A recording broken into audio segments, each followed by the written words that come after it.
નમસ્કાર દર્શક મિત્રો, સ્વાગત છે તમારું RP press reporter YouTube channel પર। દર્શક મિત્રો, આજે આપણે આ વિડીયોમાં સોના ચાંદીના બજાર ભાવ વિશે વાત કરવાના છીએ। 22 કેરેટ, 24 કેરેટ અને 18 કેરેટ સોનાની કિંમતો ક્યાં પહોંચી તે વિશે જાણીશું। એ સાથે ચાંદીના ભાવ પણ જાણીશું। સોનાના ભાવમાં ગઈકાલે પ્રતિ 10 ગ્રામની સરખામણીમાં આજે ભાવમાં કેટલો વધારો ઘટાડો અને અંતર જોવા મળ્યું છે તેના વિશે પણ વાત કરીશું। ચેનલ પર નવા હોય તો ચેનલને સબસ્ક્રાઈબ કરીને બેલ આઇકન જરૂર દબાવો અને વિડીયોને અત્યારથી જ એક લાઇક કરી દો। તો ચાલો શરૂ કરીએ। સૌપ્રથમ આપણે આજના 24 કેરેટ સોનાની કિંમતો વિશે વાત કરવાના છીએ। 1 ગ્રામની કિંમત 15,044 રૂપિયા, 8 ગ્રામની કિંમત 1,20,352 રૂપિયા, 10 ગ્રામની કિંમત 1,50,440 રૂપિયા અને 100 ગ્રામની કિંમત 15,04,400 રૂપિયા। દર્શક મિત્રો, ગઈકાલે 24 કેરેટ સોનાનો ભાવ હતો 1,50,930 રૂપિયા અને આજે 1,50,440 રૂપિયા। એક દિવસની અંદર 24 કેરેટ સોનાના ભાવમાં પ્રતિ 10 ગ્રામે 490 રૂપિયાનો ઘટાડો આપણને જોવા મળ્યો છે। ત્યારબાદ 22 કેરેટ સોનાની કિંમતો વિશે આપણે વાત કરીએ।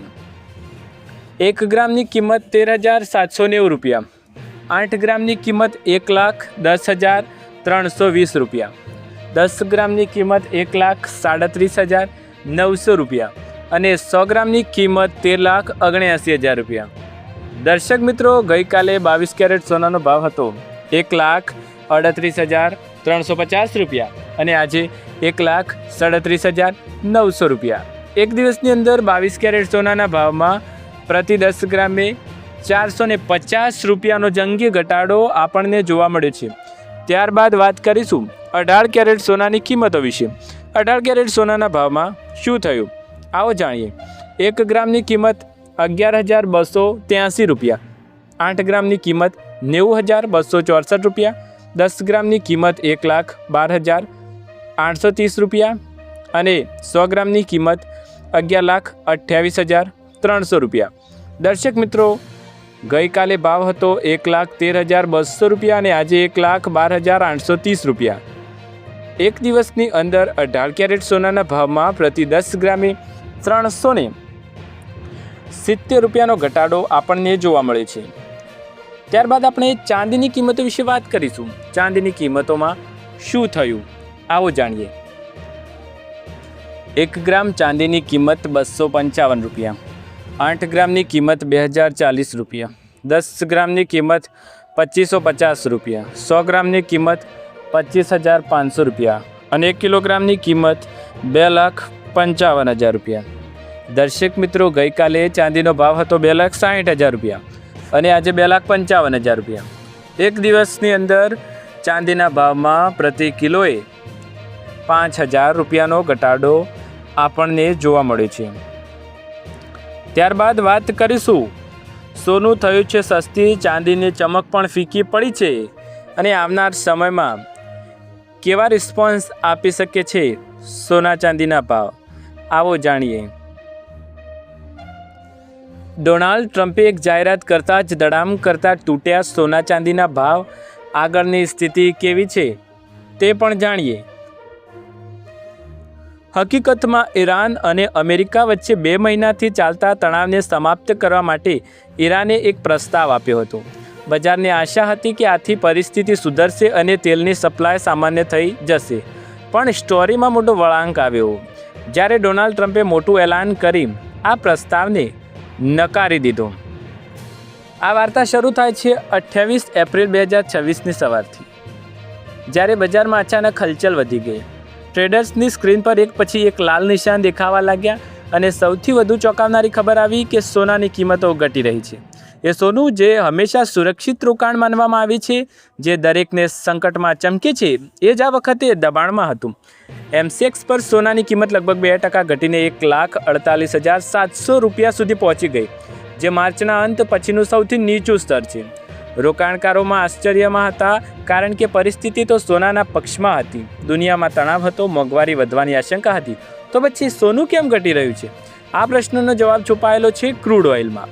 એ જ દિવસે ક્રૂડ ઓઇલની કિંમતોમાં જોરદાર ઉછાળો જોવા મળ્યો.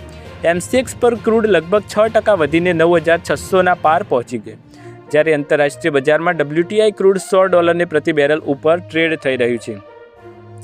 આ સતત 7મો દિવસ હતો જ્યારે ક્રૂડમાં તેજી આવી હતી.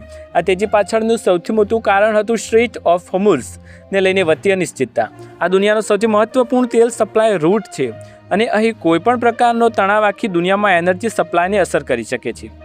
હકીકતમાં ઈરાન અને અમેરિકા વચ્ચે 2 મહિનાથી ચાલતા તણાવને સમાપ્ત કરવા માટે ઈરાને પ્રસ્તાવ આપ્યો હતો, જ્યારે ડોનાલ્ડ ટ્રમ્પે મોટું એલાન કરીને આ પ્રસ્તાવને નકારી દીધો. કારણ હતું ઈરાનનો ન્યુક્લિયર પ્રોગ્રામ, જેના પણ હજુ બંને દેશો વચ્ચે ગાઢ મતભેદ જોવા મળી રહ્યું છે. જ્યારે આ ખબર બહાર આવી, બજારને સમજાઈ ગયું કે આ તણાવ જલ્દી સમાપ્ત થવાનો જ નથી અને તેલની કિંમતો ઊંચી રહી શકે છે. અહીંથી શરૂ થાય છે અસલ અસર, જે સીધી સોનાની કિંમતો પર જોવા મળી. જ્યારે ક્રૂડ મોંઘું થાય ત્યારે આખી દુનિયામાં મોંઘવારી વધવાનો ભય રહે છે. મોંઘવારી વધે એટલે સેન્ટ્રલ બેન્કો વ્યાજ દરો વધારી શકે છે અથવા ઓછામાં ઓછું તેને ઘટાડી શકે છે. અને આ જ વાત સોનાની સૌથી મોટી સમસ્યા બની જાય છે. સોનું એવું એસેટ જો કોઈ વ્યાજ આપતું નથી. એવા સમયે જ્યારે બજારમાં વ્યાજ દરો ઊંચા રહેવાની આશા હોય, ત્યારે રોકાણકારો સોનામાંથી પૈસા કાઢી એસેટ્સમાં લગાવે, જ્યારે તેમને રિટર્ન મળે. એ જ કારણ કે સોનાની કિંમતો પર દબાણ છે. પણ વાર્તા અહીં પૂરી થતી નથી. વધુ એક મહત્વપૂર્ણ પાત્ર છે ડોલર. જ્યાં તેલ મોંઘું થાય ત્યારે દુનિયાભરમાં દેશોને તેલ ખરીદવા માટે વધુ ડોલરની જરૂર પડે છે. આથી ડોલરની માંગ વધે અને મજબૂત બને છે ડોલર, કારણ કે સોનાની કિંમત ડોલરમાં નક્કી થાય છે. એટલે ડોલર મજબૂત થાય તો સોનું કમજોર પડે. એટલે એક તરફ તેલ મોંઘું થઈ રહ્યું હતું, બીજી તરફ ડોલર મજબૂત થઈ રહ્યો હતો, અને બંને મળીને સોનાની કિંમતો પર દબાણ લાવી રહ્યા હતા. આ ઉપરાંત એક રસપ્રદ પાસું એ છે કે ઇન્ડિયા, ચાઇના અને યુરોપ જેવા મોટા તેલ આયાતક દેશો માટે તેલ મોંઘું થાય ત્યારે પોતાની જરૂરિયાત પૂરી કરવા માટે ગોલ્ડ રિઝર્વનો થોડો ભાગ વેચે. આ લોકો સોનું વેચીને ડોલર મેળવે છે અને એથી તેલ ખરીદે છે. આથી બજારમાં સોનાની સપ્લાય વધી જાય છે અને કિંમત પર વધુ દબાણ આવે છે. એટલે આ માત્ર રોકાણકારોની વિચારધારા નહીં, પણ સપ્લાય ડિમાન્ડનું અસલ રમૂજ છે. આ સમગ્ર ઘટનાક્રમે એક લાઇનમાં સમજીએ તો તેલ મોંઘું થયું, ડોલર મજબૂત થયું, દેશોએ સોનું વેચ્યું, વ્યાજ દરો વધવાની આશંકા, અને આ બધાની અસર સોનાની કિંમતને નીચે લઈ ગઈ. અને એ જ કારણ છે કે જ્યારે સોનાના ભાવને મજબૂત જોવા મળે ત્યારે એ ઘટતા થયા છે. આગળ શું થશે તો એ સંપૂર્ણપણે આ ફેક્ટર્સ પર આધાર રાખે. જો અમેરિકા અને ઈરાન વચ્ચે સમજૂતી થઈ જાય તો તેલની કિંમતો ઘટી જશે અને સોનાને રાહત પણ મળશે. જો તણાવ વધે અને ડોનાલ્ડ ટ્રમ્પ કોઈ કડક પગલાં લે તો તેલ મોંઘું થઈ જાય, સોનાની કિંમતો પર દબાણ રહે. એ જ રીતે જો સેન્ટ્રલ બેન્કો વ્યાજ દરો ઊંચા રાખે તો પણ સોનાની મુશ્કેલી યથાયત રહેશે. કોમર્સ બેંકનું માનવું છે કે જો તેલની કિંમતો તેજી ચાલુ રહેશે તો સોનું $4500 પ્રતિ ટ્રોસ ઓઇલ સુધી પણ ઘટી શકે છે. જોકે લાંબા સમયના ગાળામાં સોનું હજી પણ મજબૂત અને સુરક્ષિત રોકાણ છે, પણ ટૂંકા ગાળામાં તેમાં ઉતાર ચઢાવ જોવા મળી રહ્યા છે. દર્શક મિત્રો, આ હતા સોના ચાંદીના લેટેસ્ટ સમાચાર અને આજના તાજા ભાવ. તમને વિડીયો પસંદ આવે તો વિડીયોને લાઇક, શેર, કમેન્ટ કરો. ચેનલ પર નવા હોય તો સબસ્ક્રાઇબ કરો. ફરી એકવાર નવા વિડીયોમાં મળીશું નવા ભાવ નવા સમાચાર સાથે. ત્યાર સુધી તમારા બધાનો આભાર. જય હિન્દ, જય ભારત.